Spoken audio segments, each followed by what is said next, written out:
So this problem is absolutely soluble. This geoengineering idea in its simplest form is basically the following. You could put fine particles, say sulfuric acid particles, sulfates, into the upper atmosphere, the stratosphere, where they'd reflect away sunlight and cool the planet. And I know for certain that that will work. Not that there aren't side effects, but I know for certain that will work. And I thought about this child's toy, which is hence the title of my talk. And I wondered if you could use the same physics that makes that thing spin around in the child's radiometer to levitate particles into the upper atmosphere and make them stay there. One of the problems with sulfates is they fall out quickly. The other problem is they're right in the ozone layer, and I prefer them above the ozone layer. And it turns out, I woke up the next morning and I started to calculate this, and it was very hard to calculate from first principles. I was stumped. But then it found out that there were all sorts of papers already published that address this topic because it happens already in the natural atmosphere. So it seems there are already fine particles that are levitated up to what we call the mesosphere, about 100 kilometers up, that already have this effect. I'll tell you very quickly how the effect works. There are a lot of fun complexities I'd love to spend the whole evening on, but I won't. But let's say you have sunlight hitting some particle and it's unevenly heated. So the side facing the sun is warmer, the side away cooler. Gas molecules that bounce off the warm side bounce away with some extra velocity because it's warm. And so you see a net force away from the sun. That's called the photophoretic force. There are a bunch of other versions of it that I and some collaborators have thought about how to exploit. And of course, we may be wrong. This hasn't all been peer reviewed. We're in the middle of thinking about it, but so far it seems good. But it looks like we could achieve long atmospheric lifetimes, much longer than before, because they're levitated. We could move things out of the stratosphere into the mesosphere, in principle solving the ozone problem. I'm sure there will be other problems that arise. And finally, we could make the particles migrate to over the poles. So we could arrange the climate engineering so it really focused on the poles, which would have minimal bad impacts in the middle of the planet where we live, and do the maximum job of what we might need to do, which is cooling the poles in case of planetary emergency, if you like. So this is a new idea that's crept up that may be essentially a cleverer idea than putting sulfates in.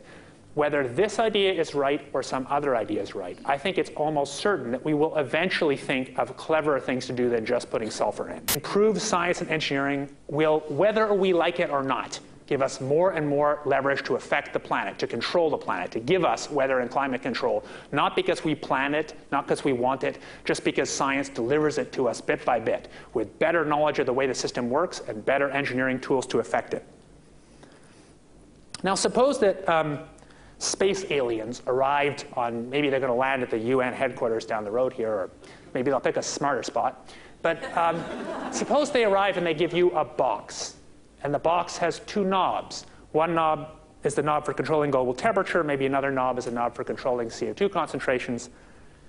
You might imagine that we would fight wars over that box because we have no way to agree about where to set the knobs. We have no global governance. And different people will have different places they want it set.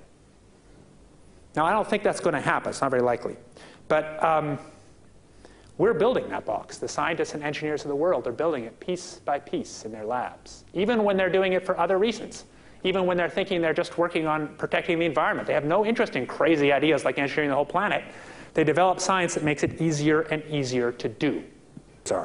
So here's one way to think about it, which is that we just do this instead of cutting emissions because it's cheaper. I guess the thing I haven't said about this is it is absurdly cheap. It's conceivable that, say, using the sulfates method or this method I've come up with, you could create an ice age at a cost of 0.001% of GDP.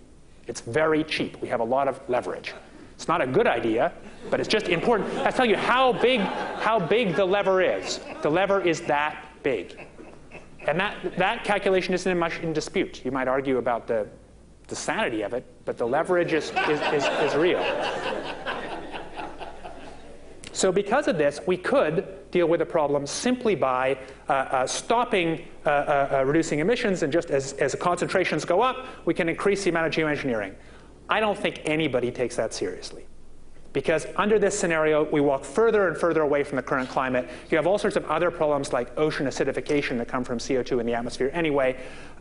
Nobody but maybe one or two very odd folks really suggest this. But here's a case which is harder to reject. Let's say that we don't do geoengineering. We do what we ought to do, which is get serious about cutting emissions. But we don't really know how quickly we have to cut them. There's a lot of uncertainty about exactly how much climate change is too much.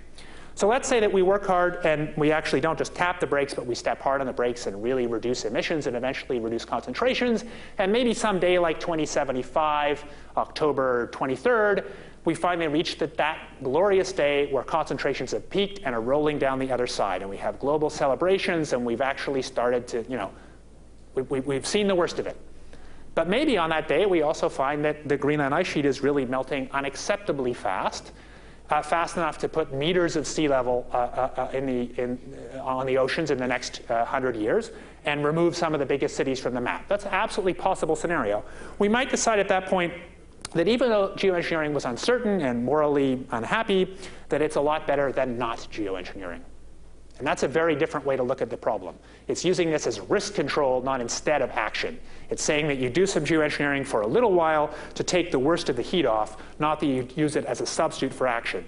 But there is a problem with that view, and the problem is the following. Knowledge that geoengineering is possible makes the climate impacts look less fearsome, and that makes a weaker commitment to cutting emissions today. This is what economists call a moral hazard. And that's one of the fundamental reasons that this problem is so hard to talk about. And in general, I think it's the underlying reason that it's been politically unacceptable to talk about this. But you don't make good policy by hiding things in a drawer.